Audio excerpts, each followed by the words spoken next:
The trading station orbited a dying star, its metal hull reflecting the orange glow of the cosmic fire below. Inside, 1,000 species mingled in the vast marketplace, trading goods and stories from across the galaxy. The air hummed with translated voices, and the smell of exotic foods mixed with the metallic scent of recycled oxygen. David Chen walked through the crowd with careful steps. He was young for a human explorer, only 28, but his eyes held the wariness of someone who had seen too much of the universe too quickly. His brown hair was cut short for practicality, and his standard-issue exploration suit bore the patches of Earth's unified Space Corps. He was alone, separated from his crew by 3 days of travel, waiting for his ship to finish repairs in the lower docks. The station was called Crosspoint 7, and it was known throughout the sector as neutral ground. Here, wars were forgotten. Here, enemies became temporary friends over drinks that could melt steel. Here, deals were made that shaped the fate of worlds. David had been warned about the station before his arrival. His captain, an older woman named Rodriguez, had gripped his shoulder and said, "Trust nothing that seems too good to be true. And if someone offers you something for free, run." David had laughed at the time. Now, walking through the alien crowds, he wished he had listened more carefully. She appeared like a dream made solid. One moment, David was examining a stall selling what looked like crystallized light. The next, she was standing beside him, so close he could feel the cold radiating from her skin. She was tall, taller than any human woman, with skin that shimmered like pearl underwater. Her hair floated around her head as if she stood underwater, colored in shades of deep purple and blue.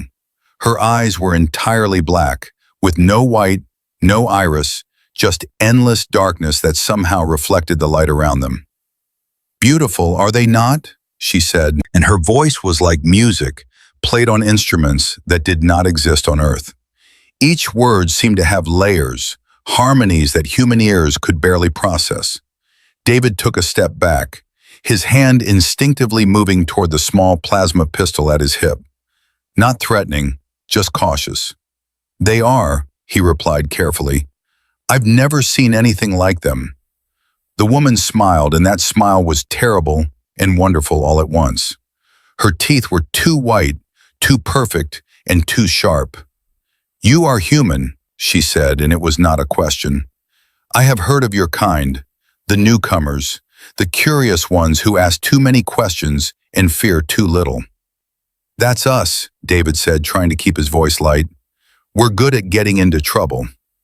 "I am called Valara," the woman said, extending a hand that had too many joints in the fingers. "I am of the Nethys, from the dark spaces between stars. We are traders of experiences, collectors of moments, and you, human, have something I have never collected before." David did not take her hand. Years of training, instinct, and something deeper, something that whispered in the back of his mind, kept him still. "What would that be?"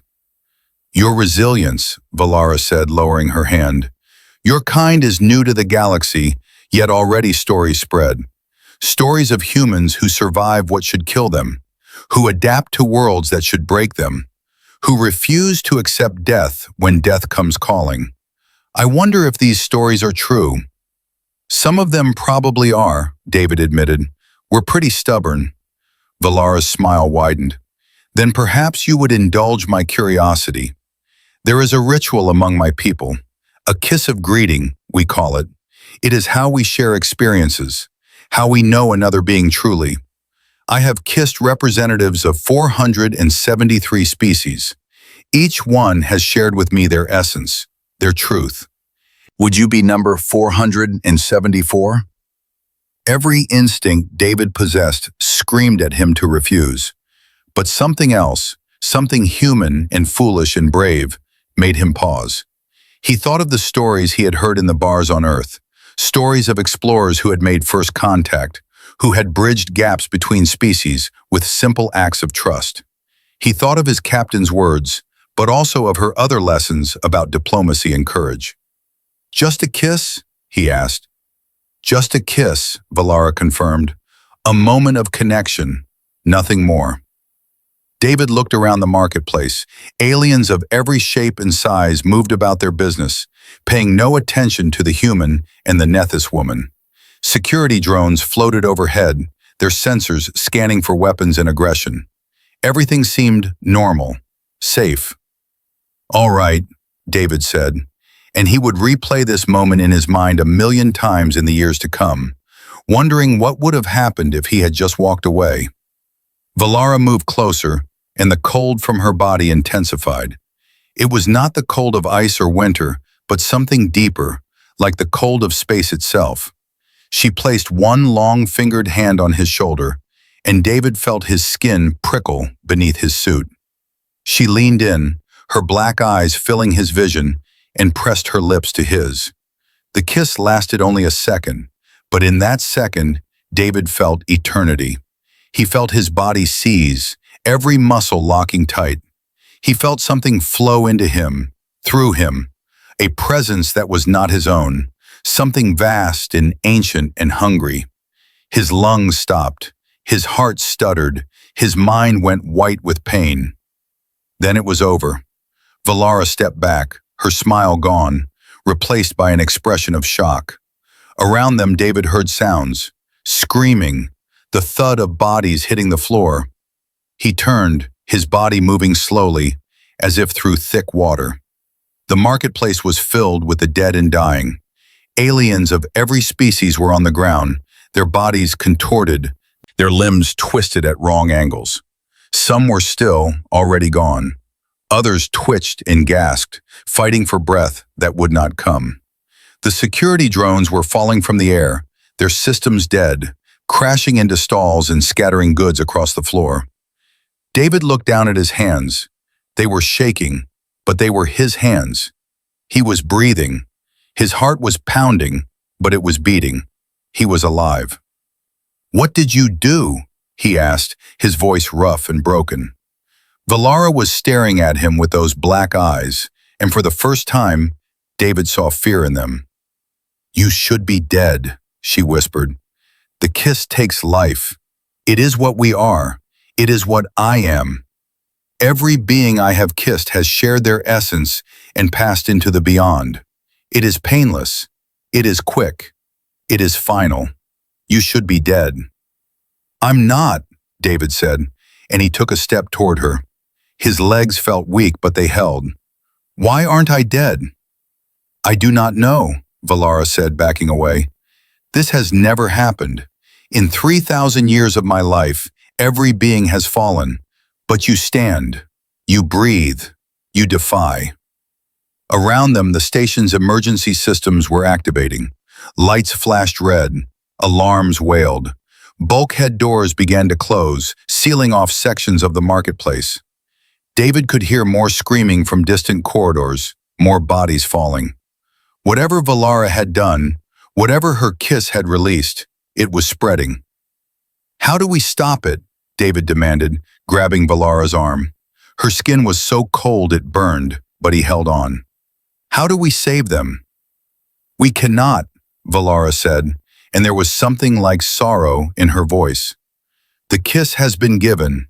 The death has been released. It will spread through the station like fire through dry grass. All will fall. All except you, it seems." "No," David said. "No, that's not acceptable. There has to be a way." "There is no way," Valara insisted. "This is what I am. This is what the Nethys are. We are death-given form, walking among the living. We take essence, we collect experiences, and we leave nothing behind. I thought I could control it here, in this place. I thought one more kiss would not matter. I was wrong." David's mind raced.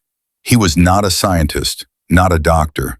He was just an explorer, a pilot who had signed up to see the stars. But he was human, and humans did not accept impossible.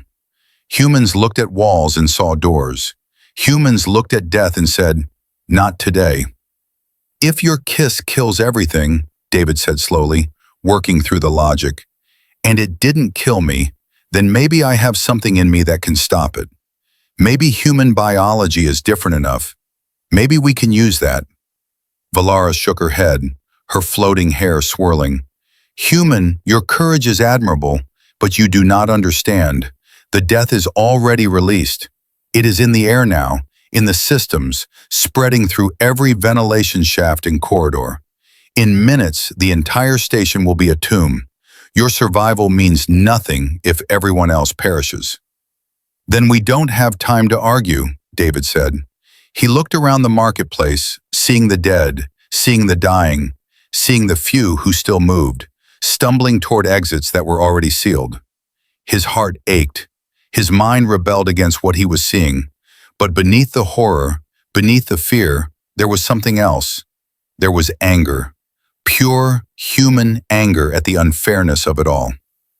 You said you're a collector of experiences, David said, turning back to Valara. Then collect this one.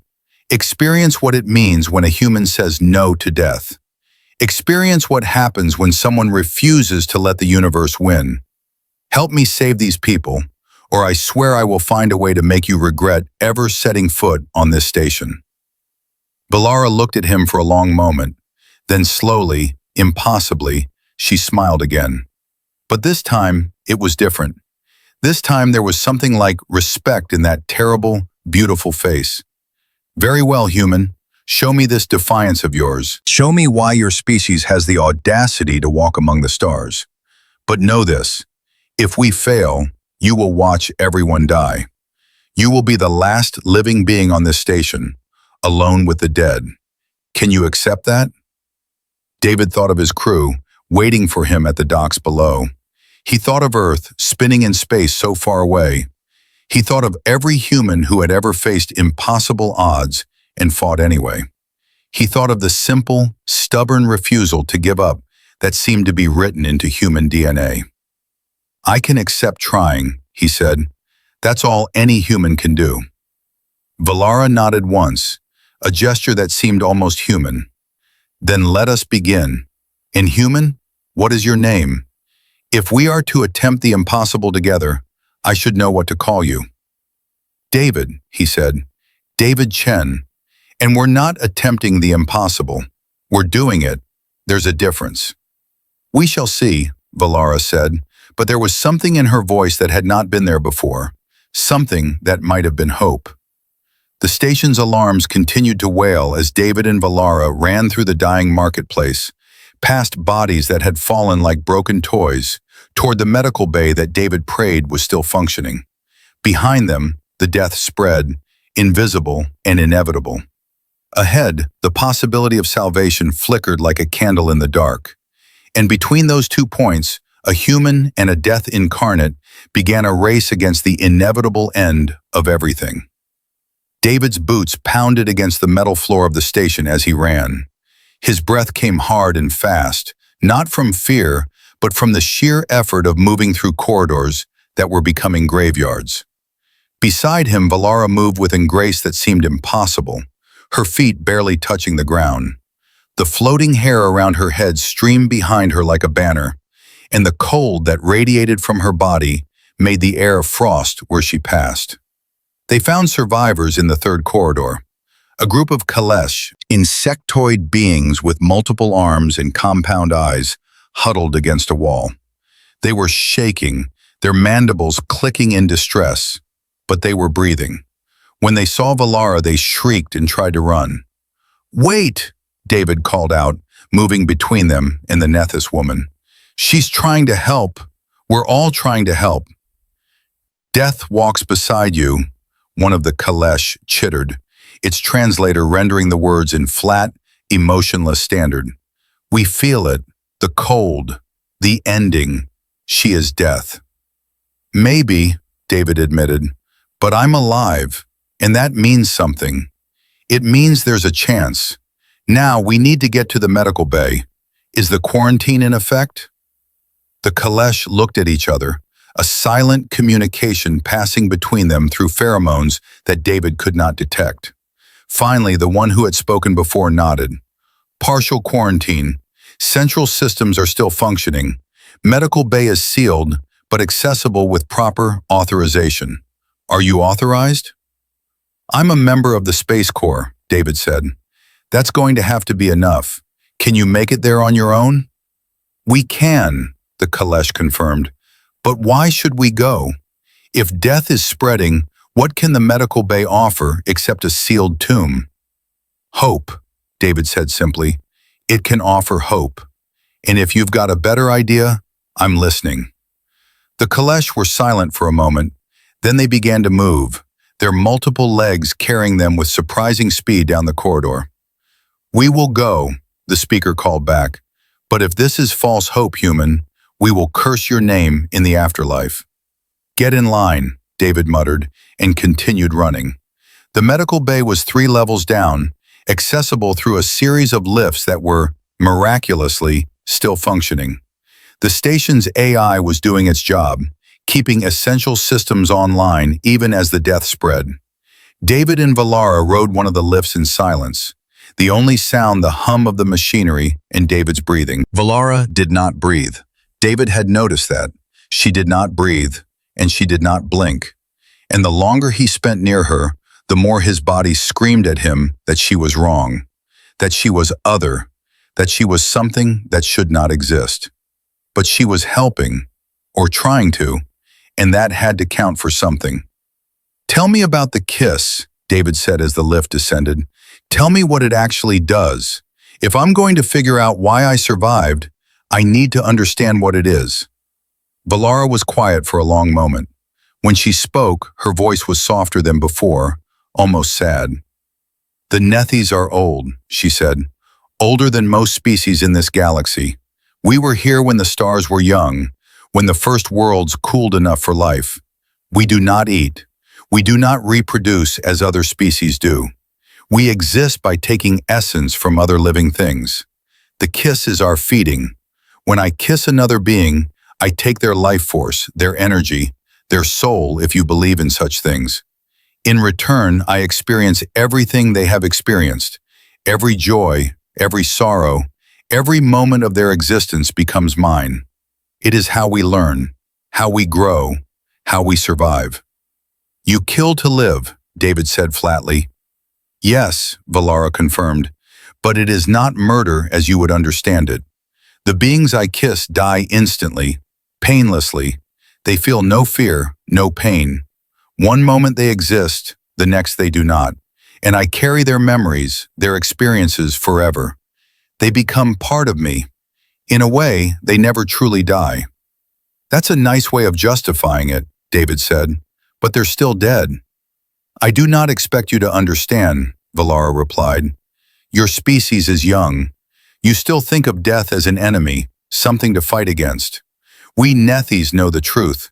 Death is simply another state of being, neither good nor bad, simply inevitable. Except I didn't die, David pointed out, so maybe it's not as inevitable as you think. The lift doors opened, revealing the medical bay. It was a large space, filled with equipment from a dozen different species, each designed to treat the unique biologies of the station's diverse population. Robots moved between beds, tending to patients who had been sick or injured before the death had spread. Now, most of those beds were empty. The patients were gone, their bodies transported to the morgue by automated systems that did not care about the tragedy unfolding above. A medical AI flickered to life as David and Valara entered, projecting itself as a hologram of a kindly Torvan, a species known throughout the galaxy for their healing abilities. Welcome to Medical Bay 7, the AI said in a warm voice. Please state the nature of your medical emergency. Everyone's dying, David said bluntly. A death plague released by a Nethys kiss. I was kissed and survived. I need you to figure out why, and then I need you to figure out how to stop it. The AI's holographic face flickered through several expressions, processing the information. Analyzing station biometric data. Confirmed. 92% of station population showing no life signs. 7% showing diminished life signs consistent with system failure. 1% holding stable. This is unprecedented.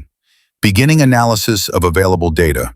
Please provide a biological sample for comparison. David rolled up his sleeve without hesitation.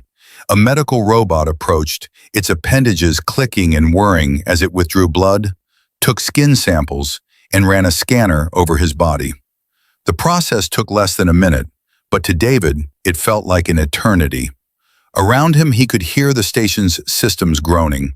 Somewhere there was an explosion, muffled by distance and bulkheads. The death was not just killing people now, it was killing the station itself. Analysis complete, the AI announced. Human specimen shows unusual resistance to necrotic energy fields. Hypothesis: human mitochondrial structure provides partial immunity to essence extraction. Human cellular regeneration rates exceed galactic average by significant margin. Human body producing unknown proteins in response to invasion. Synthesizing countermeasure. Can you stop it? David demanded. Clarification required, the AI responded. Stop the spread of necrotic energy throughout station systems? No. Current energy field has achieved critical mass and is self-sustaining. Stop further deaths among remaining population? Possible. Estimated success rate, 47%. Required time for synthesis, 14 minutes. Estimated time until all remaining population expires, 9 minutes. David's heart sank. That's not going to work. Correct, the AI agreed with infuriating calm. Alternative suggestion: locate source of necrotic energy field and neutralize it directly. This would cause cascade collapse of the field and halt all effects immediately. The source is me, Valara said quietly. Both David and the AI turned to look at her. She stood in the center of the medical bay, her arms wrapped around herself, looking smaller somehow than she had before. The kiss came from me. The death comes from me. I am the source. Then we neutralize you, David said, his hand moving toward his weapon. Wait, the AI interjected. Clarification. Neutralizing the Nethys individual will not stop the field. The energy has achieved independence from its source.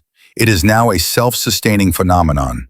Destroying the Nethys will accomplish nothing except adding one more death to the total. Then what do we do? David asked, frustration bleeding into his voice. The AI paused, its holographic form flickering. Analyzing. Searching database for precedents. No direct precedents found. Searching for theoretical solutions. Solution found. Category: experimental. Risk: extreme.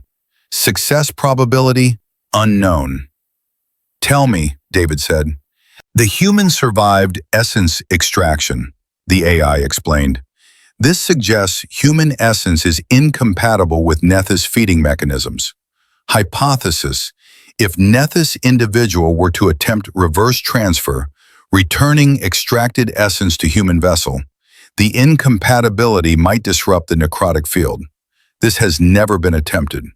Theoretical models suggest either field collapse or catastrophic resonance cascade resulting in station destruction. So we might save everyone, David said slowly, or we might blow up the station. Correct, the AI confirmed. David looked at Valara. She was staring at him with those black eyes, and for the first time he saw something in them that looked almost human. Fear. Real, genuine fear. You would have to kiss me again, he said, but instead of taking, you would have to give back everything you took from those 473 species. All of their essence, all at once, into me. It would destroy you, Valara said. Human, your survival of the first kiss was miraculous.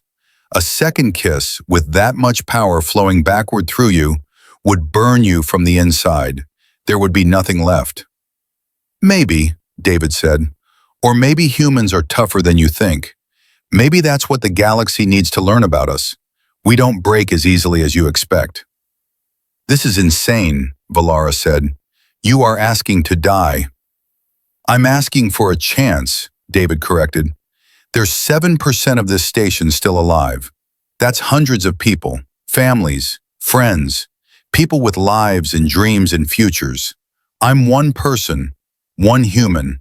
If I die and they live, That's a trade worth making. The probability of success is unknown, the AI reminded him. You may die, and they may die regardless. Then at least I'll have tried, David said. He looked around the medical bay, at the empty beds, at the robots still dutifully working even though most of their patients were gone. He thought about the caleche in the corridor, about the vendors in the marketplace, about his crew waiting for him in the docks. My captain told me that the measure of a person isn't how they act when things are easy. It's what they do when everything's falling apart. Right now, everything is falling apart. This is my moment to measure up. Valara moved closer to him. Her movements were slow, almost reluctant. You are very foolish, David Chen.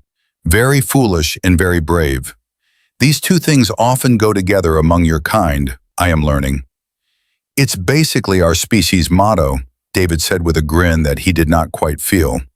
Be brave, be stupid, see what happens. We've made it this far. Very well, Valara said. She placed both hands on his shoulders, and the cold burned through his suit. I will attempt this, but know that if you die, I will carry your memory forever. I will know your experiences, your dreams, everything you are. You will not be forgotten. Thanks, David said, but I'm not planning on dying today. I've got too much left to do. Valara smiled that terrible, beautiful smile one last time. Then she leaned in, and her lips touched his, and the world exploded. The first kiss had been cold. This was fire. David felt the essence of 473 beings flow into him all at once, a torrent of life and memory and experience that threatened to wash away everything he was. He felt the joy of a Kalesh wedding ceremony, the sorrow of a Torvin watching their son die, the rage of a Gren warrior in battle, the peace of a Siloth mystic achieving enlightenment. Every emotion, every thought, every sensation from 473 lifetimes crashed into his mind simultaneously. His body seized, his heart stopped, then started again, beating so fast it felt like it would explode. His blood boiled in his veins. His neurons fired randomly, creating phantom sensations of wings he did not have, tentacles that did not exist, senses that human biology had never evolved. He was drowning in other lives, other selves, and his own identity was fragmenting, breaking apart under the weight of so much existence. But beneath it all, beneath the chaos and the pain and the impossible pressure, there was something solid, something unchanging, something that said, I am David Chen, I am human, I do not break. He held on to that thought like a lifeline. He wrapped his sense of self around it and refused to let go. The essence poured through him, burning and freezing and tearing him apart from the inside. But he did not break. He bent. He adapted. He endured. Around them, the medical bay lit up with light. Not the artificial light of the station, but something else, something pure and clean and alive. The light spread from David and Valara, flowing out into the corridors, washing through the ventilation systems, permeating every corner of the station. Where the light touched the necrotic energy field, the field dissolved like smoke in wind. In the corridors, in the sealed rooms, in the docks, in the marketplace, in the living quarters, people who had been dying suddenly gasped and drew breath. Hearts that had stopped stuttered and began to beat. Minds that had been darkening cleared and became alert. The death released its grip and fled before the light. And in the medical bay, David Chen collapsed. He woke to the sound of voices arguing. His head felt like someone had taken it apart and put it back together wrong. His body ached in places he had not known could ache. His mouth tasted like metal and ozone. But he was awake. He was breathing. He was alive. The humans should not be moved, someone was saying. It sounded like the medical AI. His biological systems have undergone extreme stress. He requires intensive care and monitoring for a minimum of 72 hours. He requires extraction, another voice replied. This one was human, female and very angry. David recognized it. Captain Rodriguez. My pilot has been through enough. He's coming back to the ship where I can keep an eye on him. Captain, a third voice interjected. Male, also human, younger. That was James, the ship's engineer. The doctors here know what they're doing. Maybe we should listen. The doctors here almost let my crew member die alone on a plague station, Rodriguez snapped. No offense to present company, but I'm not leaving him in anyone else's care. Not after what he did. David tried to sit up. His body did not want to cooperate, but he forced it, muscles screaming in protest. Captain, he managed to croak out. His voice sounded like he had been gargling gravel. I'm okay. All three voices stopped. Rodriguez appeared in his field of vision, her weathered face creased with concern. She was a short woman, barely 5 feet tall, but she had the presence of someone twice her size. Her gray hair was pulled back in a severe bun, and her dark eyes were wet with tears she was clearly fighting to hold back. You idiot, she said, which David knew was her way of saying she cared. You absolute, complete idiot. Do you have any idea what you put us through? The station goes into quarantine lockdown. We get reports that 90% of the population is dead, and we can't get to you. We had to wait. We had to just sit there and wait and hope that you weren't one of the bodies. Sorry, Captain, David said, managing a weak smile. You know me, always getting into trouble. That's not funny, Rodriguez said, but she was smiling too, just a little. James, help me get him up. We're taking him home. With James on one side and Rodriguez on the other, they got David to his feet. The medical AI protested the entire time, but Rodriguez ignored it with the practiced ease of someone who had been ignoring regulations for 40 years. They made their way slowly through the station, and David saw the aftermath of what had happened. The station was alive. Damaged, certainly. Traumatized, definitely. But alive. People moved through the corridors, helping each other, checking on friends, crying with relief or grief. David saw the group of Kalesh from before. They saw him too and stopped, their mandibles clicking in what might have been gratitude or respect or something else entirely. David nodded to them, and they nodded back. They also saw Valara. She was sitting in the marketplace, surrounded by station security. She was not restrained. They were simply watching her, keeping others away. When she saw David, she stood, and the security officers tensed, but she made no threatening moves. She simply looked at him with those black, bottomless eyes. Human, she called out. David Chen, I owe you a debt that cannot be repaid. You showed me something I did not think possible. You showed me that defiance can be stronger than inevitability, that hope can overcome darkness, that one person, however small, can change the fate of thousands. It wasn't just me, David replied. You helped. You took the risk too. I helped because you convinced me, Valara said. Before you, I thought death was absolute, that my nature was unchangeable. You proved me wrong. For that, I thank you. And I make you a promise. I will never kiss another being without their knowledge and consent. I will never take life without permission. This I swear on the 473 who came before, whose memories I carry. That's good, David said. He was too tired to say more, too tired to process the magnitude of what had happened. He just wanted to sleep for a week. Rodriguez pulled him away gently but firmly. Come on, pilot. Time to go home. Their ship was waiting in the lower docks, a small exploration vessel called the Wanderer. It looked like the most beautiful thing David had ever seen.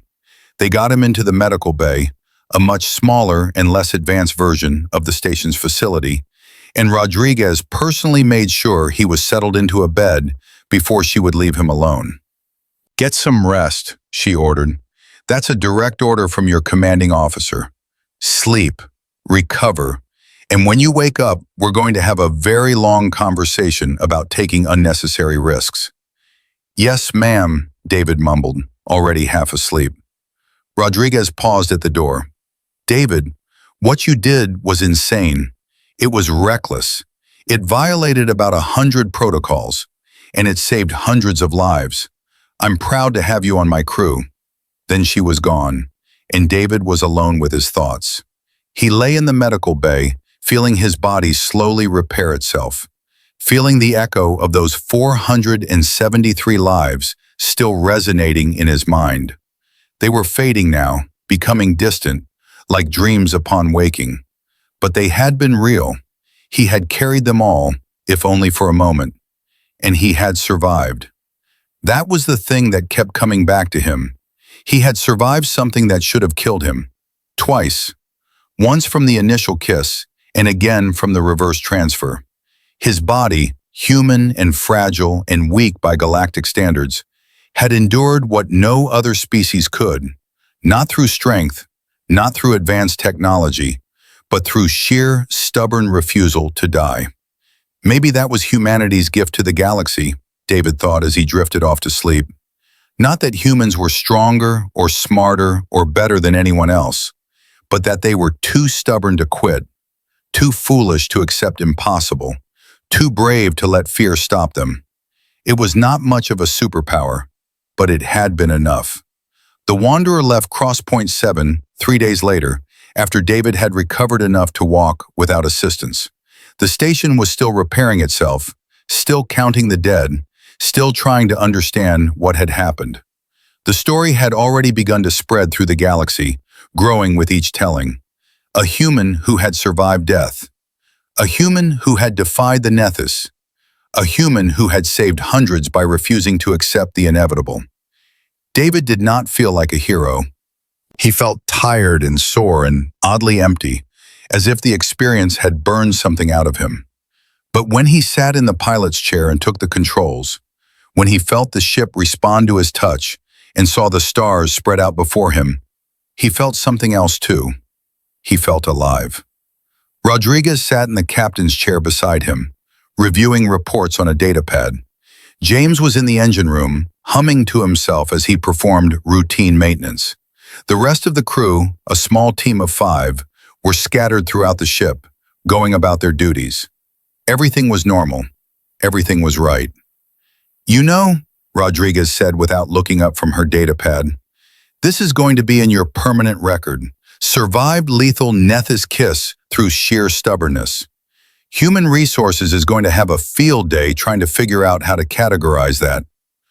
"Put it under lucky," David suggested. "Luck had nothing to do with it," Rodriguez said. She finally looked up, meeting his eyes. "What you did was brave. Stupid, but brave. The brass is going to want to study you. They're going to want to know what makes you different, what let you survive. You ready for that?" David thought about it. He thought about scientists poking and prodding him, trying to quantify something that might not be quantifiable. He thought about becoming a test subject, a curiosity, a thing to be examined.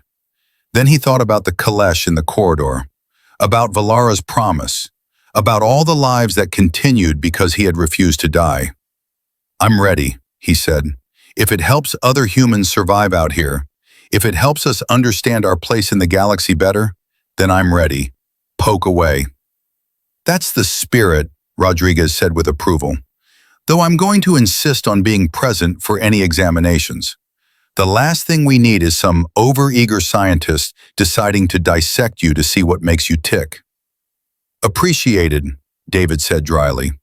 They flew in silence for a while, the ship humming around them, the stars sliding past. David found himself thinking about Valara, about her black eyes and her terrible smile. He wondered where she was now, what she was doing. He wondered if she would keep her promise, if one human's defiance had really been enough to change the nature of a being thousands of years old. He supposed time would tell. That was the thing about the galaxy. It was big enough and old enough that anything was possible. Even a Nethys learning mercy, even a human surviving death. "You know what the weird thing is?" David said suddenly. "I can still feel them sometimes. The 473, like echoes in my head, little fragments of memory that aren't mine. A Kalesh wedding, a Torvin sunset, A Gren battle cry. They're fading, but they're still there. Rodriguez was quiet for a moment. Does it bother you? No, David said, and he was surprised to find it was true. It's actually kind of beautiful. All these lives, all these experiences, all part of me now. I carry them with me. In a way, they didn't die, not completely. They live on, at least a little bit, in here. He tapped his temple. That's very philosophical of you, Rodriguez observed. I had 3 days in a medical bay with nothing to do but think, David replied. Philosophy sort of happens. Well, try not to let it go to your head, Rodriguez said.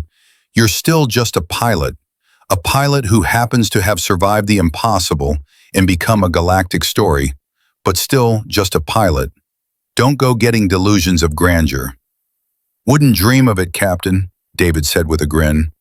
But as he piloted the ship through the stars, as he felt the weight of 473 lives slowly fading from his consciousness, David Chen knew that something had changed.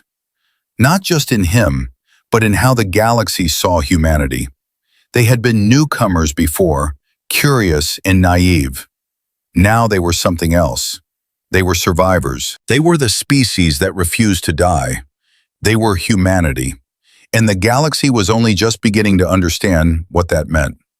3 months after the incident at Crosspoint 7, David found himself in a medical facility on Earth, specifically at the Space Corps headquarters in Geneva. The facility was state-of-the-art, all gleaming white walls and advanced equipment, but it still felt cold and clinical to David. He had spent far too much time in medical bays recently. Dr. Eleanor Wright was the head of xenobiology for the Space Corps, a tall woman in her 50s with gray-streaked black hair and sharp blue eyes that missed nothing.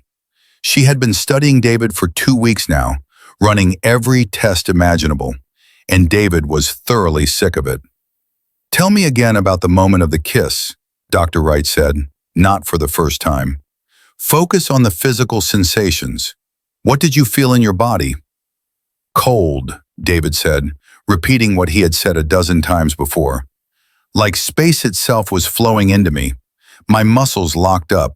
My heart stopped, or at least it felt like it stopped. Everything went white for a second. Then it was over, and I was still alive. Dr. Wright made notes on her tablet, her stylus moving quickly across the screen. And you felt no lasting effects? No weakness? No unusual symptoms? Just tired, David said. Really, really tired. Like I had run a marathon. But that faded after a few hours. Remarkable, Dr. Wright muttered. Your mitochondrial activity during the event must have been extraordinary. If only we had been monitoring you at the time. Sorry I didn't schedule my near-death experience more conveniently, David said with more than a little sarcasm. Dr. Wright looked up, and for the first time in 2 weeks, she smiled. It transformed her face, making her look younger and far less intimidating. I apologize, David. I know this has been tedious for you. But what you survived, what your body endured, it could change everything we understand about human biology. We've always known humans were resilient, that we could adapt to environments that other species found hostile. But this is different. You survived something that was specifically designed to kill. You resisted a force that has ended the lives of thousands of beings across hundreds of species. That's not just resilience, that's something more. What do you think it is? David asked, genuinely curious despite his fatigue with the whole process. Dr. Wright set down her tablet and leaned back in her chair. Honestly, I think it's a combination of factors. Your mitochondrial structure is slightly different from baseline human average. Not dramatically so, but enough to matter. Your cellular regeneration rates are in the 99th percentile for humans. Your body produces certain proteins that we're still trying to identify. But more than that, I think it's something we can't measure. Something in human psychology, human will, human refusal to quit. The Nethys kiss works by overwhelming the victim's life force, their will to live. You simply didn't let it. You held on when any rational being would have let go. So I'm too stubborn to die, David said. Great, that'll look wonderful on my tombstone. Don't joke, Dr. Wright said seriously. This discovery has implications beyond you. We're already working on treatments based on your blood samples, therapies that could help humans survive in even more hostile environments. Colonies on worlds we thought were uninhabitable, deep space missions without the need for complete life support, resistance to biological weapons and diseases. You're not just a survivor, David. You're proof that humanity has barely scratched the surface of what we're capable of. David was silent for a moment, processing that. It was one thing to survive something terrible. It was another to realize that your survival might change the course of human expansion through the galaxy. That's a lot of pressure, he finally said. I know, Dr. Wright acknowledged, but you don't have to carry it alone. This is bigger than one person now. It's about our species, about our future. And you've given us hope that we can not only survive out here among the stars, but thrive. I just didn't want people to die, David said quietly. I didn't think about the implications. I just saw people dying and thought, I have to do something. That's it. Nothing more complicated than that. That's what makes it heroic, Dr. Wright said. Heroes don't calculate odds. They don't think about implications. They just act. They see a problem and they fix it. Consequences be damned. That's very human of you. David laughed despite himself. Being very human. I guess that's my superpower. Don't underestimate it, Dr. Wright said. She stood, indicating the session was over. You're free to go, by the way. We have enough data. You can return to your ship whenever you like. I'm sure Captain Rodriguez is eager to have her pilot back. Thank you, David said, standing and stretching. His muscles protested after sitting for so long. Doctor, one more question. Have there been any other reports? Any other humans surviving things they shouldn't? Dr. Wright smiled again, and this time it was almost mischievous. Oh yes, she said. Since word of your story spread, reports have been flooding in from all over. A human surviving a toxic atmosphere on Rigel 4. Another shrugging off a neural disruptor that should have left her brain dead. A construction worker falling 300 meters and walking away with bruises. We're collecting data on all of it. It seems the galaxy is discovering what we've always suspected. Humans are very, very hard to kill. Good, David said. That's good. Maybe it'll make the other species think twice before starting trouble with us. That's a diplomatic way of putting it, Dr. Wright said. Now go, get out of my laboratory. Go fly your ship. Go explore the universe. And try not to almost die again for at least a few months. No promises, David said. He left the medical facility and walked out into the Geneva afternoon. Earth's sun was warm on his face, and the air smelled like grass and rain. It was late spring, and the city was beautiful, full of life and color. David stood there for a moment, breathing deep, feeling the simple pleasure of being alive. His communicator buzzed, a message from Rodriguez. Heard you're released. The Wanderer leaves in 3 days. Don't be late. David smiled and sent back a simple acknowledgement. 3 days on Earth, 3 days to walk under his home sky, to eat real food instead of recycled protein, to remember what he was working for. Then back to the stars, back to the unknown, back to the grand adventure of exploring the galaxy. As he walked through the city, heading toward the apartment the Space Corps had provided, David noticed something odd. People were staring at him. Not obviously, not rudely, but he caught them glancing his way, saw them whisper to their companions. Some even smiled or nodded in recognition. His story had spread. He was famous now, at least among those who followed space exploration news. The human who had survived the Nethys kiss. The pilot who had saved Crosspoint 7.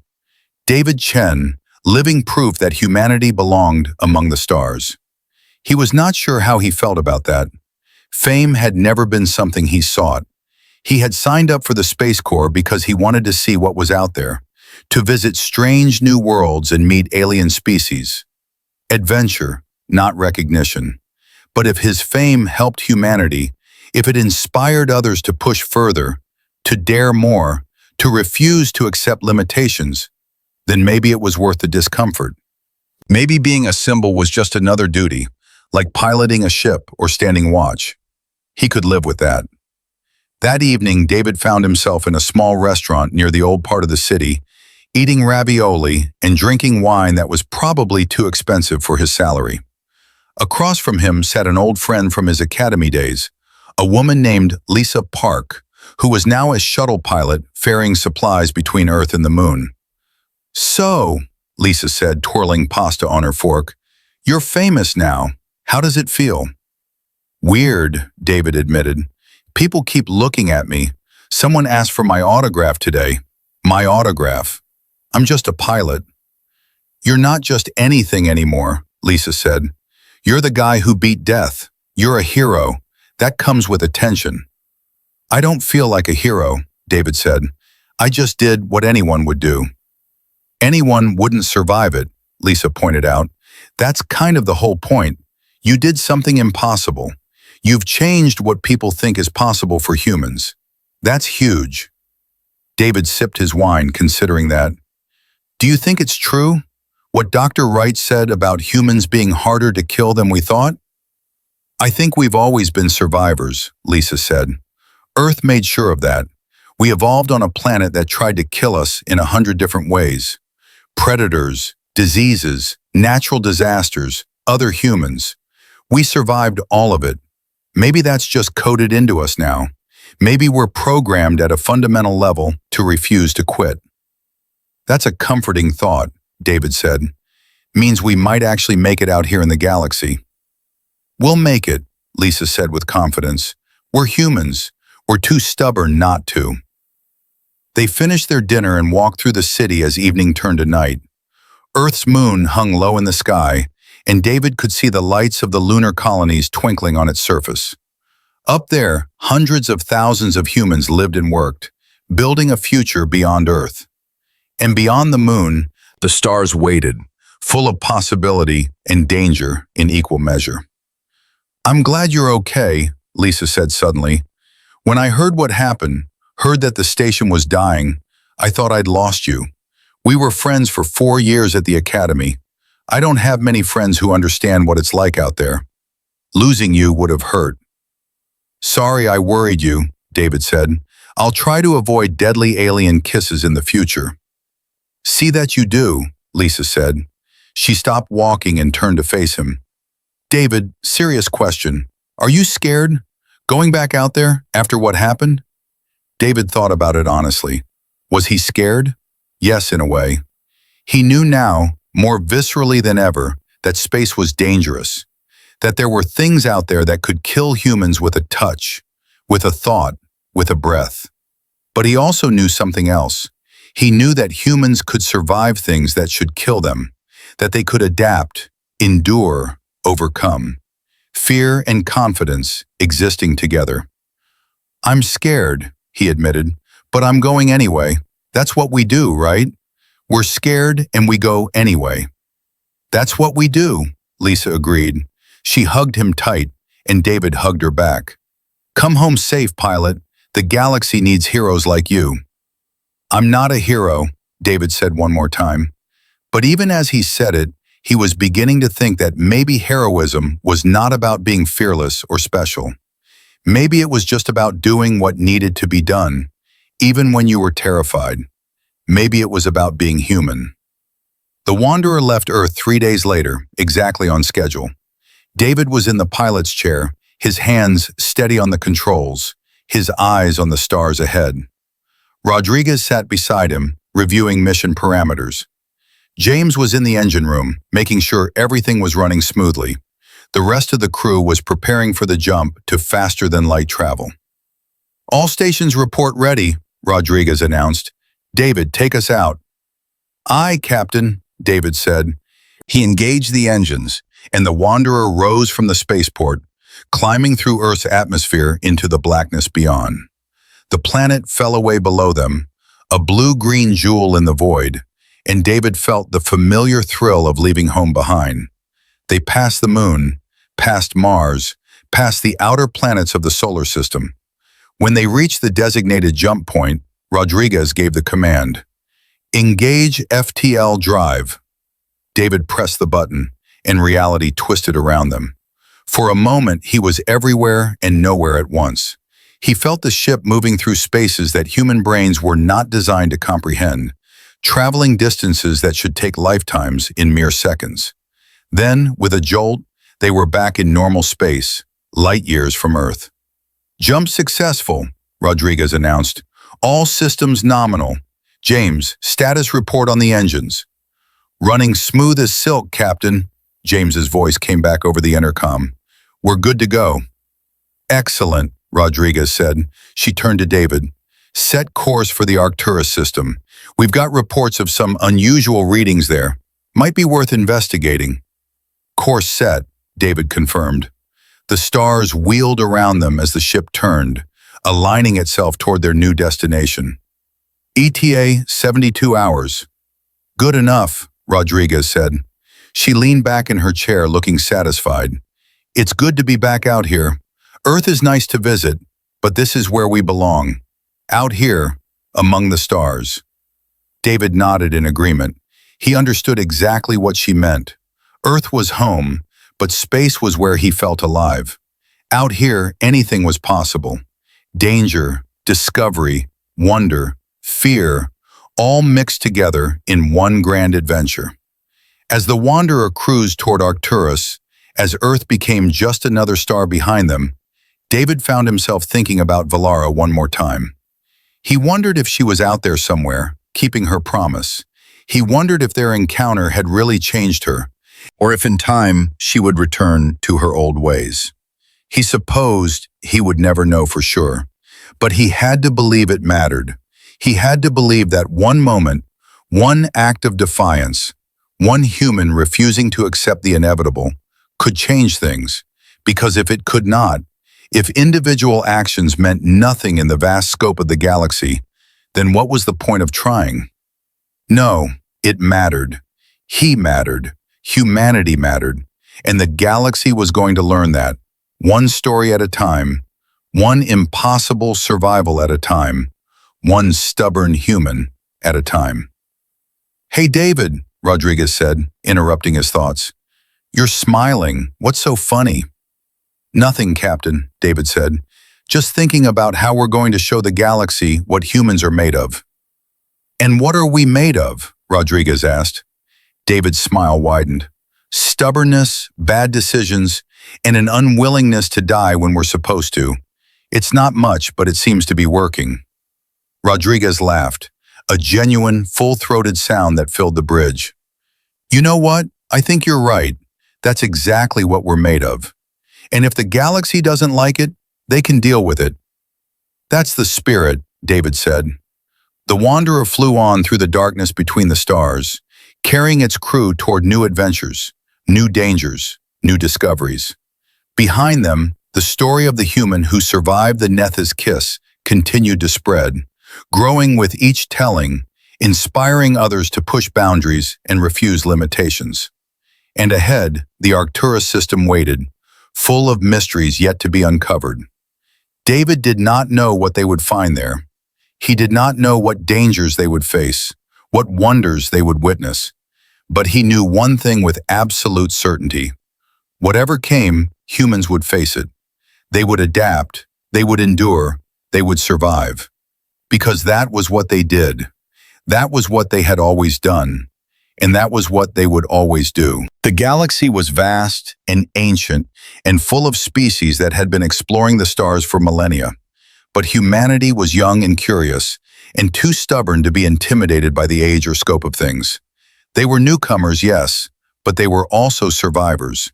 And in time, the galaxy would learn to respect that. David Chen, pilot of the Wanderer, survivor of the impossible, smiled as he flew toward the future. His story was far from over. In fact, he suspected it was only just beginning. And whatever came next, whatever impossible challenges waited in the darkness ahead, he would face them the same way he had faced Valara's kiss. With courage, with defiance, with an absolutely human refusal to accept death when there was still life to be lived. The stars shone bright around them, and the wanderer sailed on, and humanity's place among the ancient peoples of the galaxy became a little more secure with each passing day. Not through superior technology or overwhelming force, but through something simpler and more profound. Through the simple, stubborn, beautiful act of refusing to quit. That was humanity's gift to the galaxy. That was their superpower, and it was more than enough.